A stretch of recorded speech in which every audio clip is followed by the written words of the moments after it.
What is up, mathletes? So if you're a sportsman like myself, one thing you might be looking at is the range of salaries. So this summer we had a blockbuster deal. I'm talking about 2020, and the 49ers made a $75 million contract, right, for 5 years for the stud George Kittle. So what I want to do is, in negotiating this deal, they probably had to look at all kinds of numbers, right? How much tight ends were getting paid.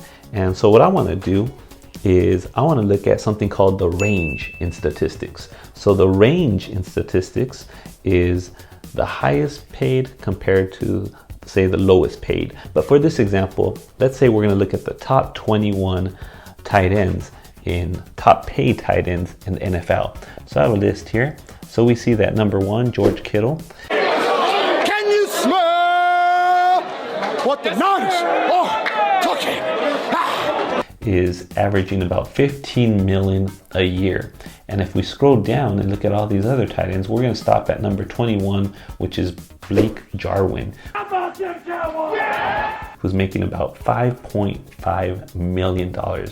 And what you're probably going to be surprised is you didn't see Dr. Math in that list because I'm a little busy this year. So let's say that we want to look at the range. So what you're simply going to do, mathletes, is you're going to take George Kittle, that 15 million, right? And you're going to subtract the 5.5 million, right? So we're going to subtract those two, and what you're going to get is you're going to get $9.5 million.